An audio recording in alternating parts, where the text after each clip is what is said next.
Bago natin simulan ang kwento, huwag kalimutan mag-like at subscribe. Pinipilit si Sejong ng kanyang tiyahin na bumalik sa pag-aaral. Kahit saan sa Korea ay kailangan mong simulan muli ang iyong pag-aaral, ang ipagpaliban ito ng isa pang taon ay. Ngunit bago pa niya maipagpatuloy ang kanyang pahayag, napansin niyang tumahimik si Sejong. Pagkatapos ay ikinatuwiran ni Sejong, kaya lang matagal na akong hindi lumalabas, gusto kong maramdaman ang hangin sa mukha ko. Sa palagay niya ay makabubuting ibalik ang kanyang ulo sa kung saan ito nararapat. Si Sejong ay may hawak na espada habang sinasabi sa kanyang tiyahin na ayaw niya ng maraming bagay na nagpapabigat sa kanyang isipan at hindi dapat mag-alala ang kanyang tiyahin kung hindi niya masyadong makokontak ang ginang. Nalungkot ang kanyang tiyahin nang marinig si Sejong na nagsasabi sa telepono na malamang naiiwan niya ang silid na bakante.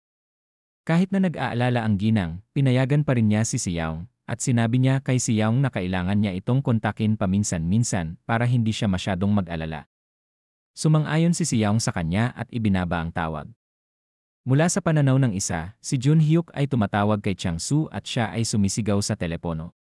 Sinagot ni Changsu ang tawag niya pero nagulat siya sa tono ng boses niya. Galit na si Junhyuk dahil 2 araw na ang nakalipas, ngunit wala pa rin siyang naririnig na balita tungkol sa mga lalaking iyon na pumunta sa kwarto ni Sejong. Sinisi niya si Changsu dahil ang mga lalaking kinuha nila ay mula sa ahensya ng tiyuhin ni Changsu. Sa pangangatwiran ni Changsu sa kanya ay ayaw makinig ni Junhyuk sa kanyang dahilan at humagikik siya, iniisip na maaaring dumating si Suhyun at linisin ang kanilang dumi. At kung mangyayari iyon, kailangan niyang panoorin si Suhyun na ipagmalaki ang kanyang sarili. Hindi mo na rin magawa ng maayos ang sinabi sa'yo. At least nung middle school, magaling ka sa ganyan, bigkas ni Junhyuk na nagpanginig sa galit ni Changsu. Nagpasya si Junhyuk na ibaba ang tawag at inutusan siyang huwag tumawag. Kinakagat ni Changsu ang kanyang mga ngipin habang pinipisil ang kanyang telepono at itinatapon ito. Nagrereklamo siya kung paano sinabi ni Junhyuk na huwag siyang tawagan. Ngunit siya ang tumawag kay Changsu sa pagkakataong ito. Nakakasakit ng ulo ang galit niyang ito, ngunit hindi man lang siya makapagsalita ng masasamang salita kay Junhyuk at pinipigilan lamang ang kanyang galit. Kasabay nito, nakatanggap ng isa pang tawag si Changsu. Tiningnan niya ito at nakitang si Lee Suho. Sinagot niya ang tawag at agad na sinabi ni Suho sa kanya na gusto siyang makita ni Suhyun. Naguguluhan si Changsu sa oras na ito dahil mas masama si Suhyun kaysa kay Junhyuk. Tumayo siya at sumagot na darating siya. Pero bago siya makaalis, sinabi ni Suhyun na may kailangan siyang dalhin. Pagdating ni Changsu sa pwesto nila, agad niyang inabot ang mga litrato ng building kung saan nakatira si Sejong at mumiti siya habang sinasabi na sigurado siyang dito makikita si Sejong. Ang building daw na ito ay ang villa ni Sejong at ang kwarto niya ay nasa rooftop. Nag-alinlangan si Suhyun na maniwala sa kadahilan ng walang matibay na ebidensya tulad ng larawan ni Sejong sa gusaling ito. Dahil sa kanyang ugali, napangiti si Changsu habang naiinis sa kanyang isipan na isipin na nag-uusap sina Suhyun at Junhyuk na parang may karapatan sila sa lahat. Huminga ng malalim si Suhyun at ibinigay ang sobre kay Suho, inutusan siyang ipadala ang mga dokumentong ito sa mga operator ni Ryuhai sa Korea. Ipinaalam sa kanila ni Sujun na ang mga operator na iyon ay hindi pupunta para makipagkita sa kanila ng personal. Mahigpit ding pinaalalahanan sila ni Suhyun na huwag mag-iwan ng anumang bakas ng kanilang mga krimen. Si Sujung sa parehong oras ay nagtiwala sa lahat ng yakuza na iyon dahil naniniwala siya na sila ay mga pro at hindi rin mula sa bansang ito. Well, hindi tayo nakakasiguro. At hindi na namin sinusubukang buhayin muli ang malaimpyernong 2 taon na iyon, dagdag pa ni Suhyun. Nanginginig si Changsu nang makita niya si Suhyun na papalapit sa kanya. Dahil nakatanggap si Suhyun ng mensahe mula kay Junhyuk na nagsasabing paglalaruan muna niya ang laruan niya, tinanong niya si Changsu kung ano ang ibig sabihin ni Junhyuk sa halip na magsabi ng totoo. Sumagot si Changsu na hindi siya sigurado tungkol dito. Sigurado ka ba dyan? Tanong ni Suhyun habang nakatitig kay Changsu. Siyempre. Bakit ako magsisinungaling sa'yo? Sumagot si Changsu at dahil sa kanyang tugon, napilitan si Suhyun na paniwalaan siya. Nakatanggap si Suho ng mensahe mula sa mga yakuza na nagsasabing kukunin nila si Sejong at dadalhin siya dito sa kanilang lugar pagkatapos ng 1 oras. Ganun kabilis? Tanong ni Sujung at walang ekspresyon si Suhyun at aabangan ito. Nasa ibaba na ng building ng villa ni si Yaong ang mga yakuza na yon. Nag-uusat sila gamit ang mga salitang Hapon at isang kalbo ang nagpahayag na ang kanilang kasalukuyang misyon ay magsisimula na ngayon.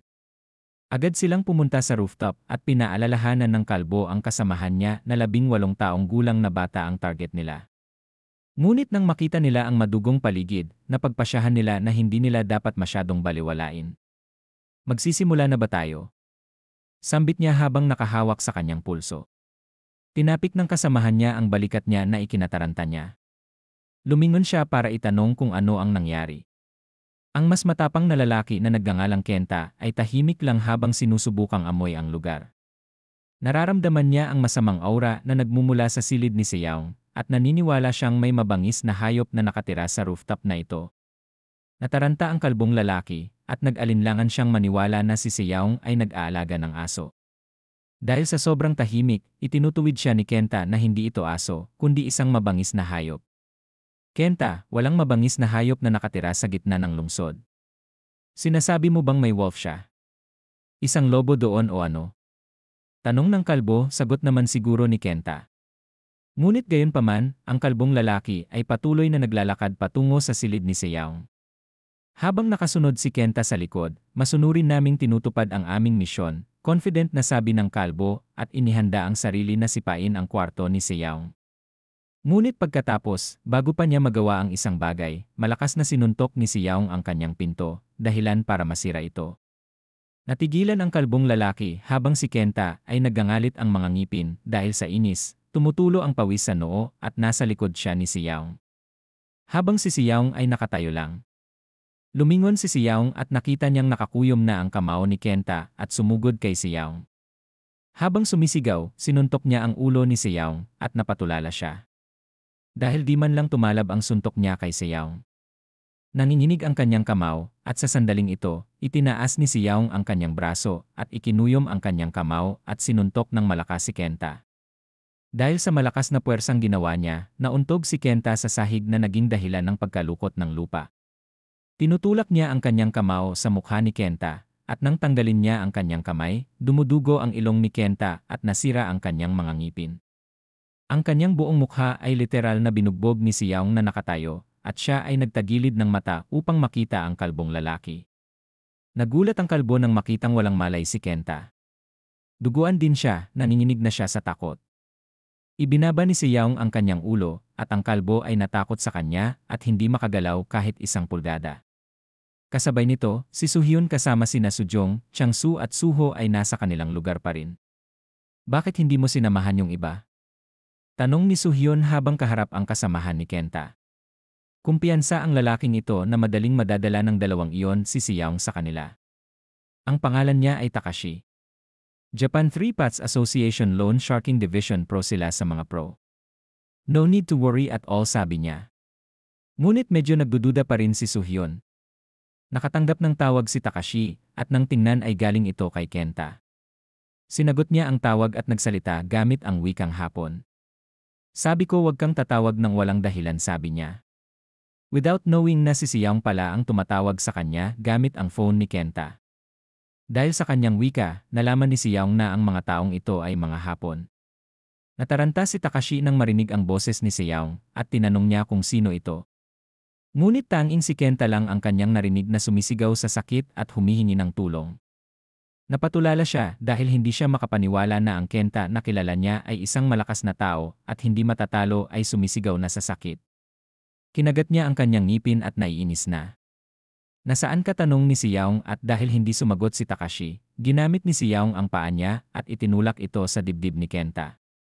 Patuloy na sumisigaw si Kenta sa sakit, ngunit ibinaba ni Takashi ang tawag. Sa oras na ito, galit na siya. Alam na nabigo si Kenta at ang kalbo sa kanilang misyon. Hinayaan ni Seyaong ang kalbong lalaki na magmaneho ng sasakyan at inutusan itong pumunta sa hideout ni Sehyun. Sinabi sa kanya ng kalbo na 10 minuto lang ang layo mula sa gusaling ito, ngunit binigyan lang siya ni Seyaong ng 5 minuto para makarating sa nasabing lugar. Nanginginig pa rin sa takot ang kalbo at walang magawa kundi sundin ang utos ni Seyaong. Si Seyaong ay napakatangkad kaysa sa sasakyan, at dahil alam niyang mahirap siyang makapasok, nagpasya siyang tanggalin ang bubong ng sasakyan at itapon ito. Nandito rin si Kenta sa kanila at nakahiga sa loob ng passenger seat. Matapos tanggalin ang bubong, tinapakan ni si Yaong ang sasakyan at ipinasok ang kalahating katawan. Habang inutusan ang kalbo na pumunta. Walang kamalay-malay si Takashi na papunta na si Yaong sa kanila, pero may hinala na siya na darating talaga si Yaong. Pagkatapos niyang ibaba ang tawag, tinanong ni Soo-hyun kung ano ang nangyari. Nagngangalit pa rin si Takashi habang inutusan silang lahat na umalis sa lugar na ito sa lalong madaling panahon. Nalito si Soo-hyun at ang iba pa, kaya tapat na sinabi ni Takashi na nabigo sila sa misyon. Para sa inyong sariling kaligtasan, mangyaring bumalik sa iyong tahanan. Dagdag pa niya. Nabigo? Posible ba yon? Ang mabigo sa pagkuha ng isang bastos na maliit na bata tulad niyan? Sagot ni Soo-hyun. Nataranta na si Takashi at sinabing ipapaliwanag na lang niya ang lahat kapag nakalipat na sila sa isang ligtas na lugar. Naguguluhan pa rin sina Soo-hyun, Sojong, Changsu at Suho habang nakatingin kay Takashi. Pero hindi pa rin nagbigay ng paliwanag si Takashi. Nakasimangot na siya at inuulit ang kanyang babala at sinabi sa kanila na ito ay para sa kanilang kaligtasan. Inis na inis si Sojong lalo na si Soo-hyun. Naguguluhan siya kung ano ang delikado sa lugar na ito. Natatawa ako sa katotohanang sinabi mo na nabigo ka talaga sa pagdadala ng isang bastos na bata dito. At ano? Ang tinutukoy mo ay ang kaligtasan natin.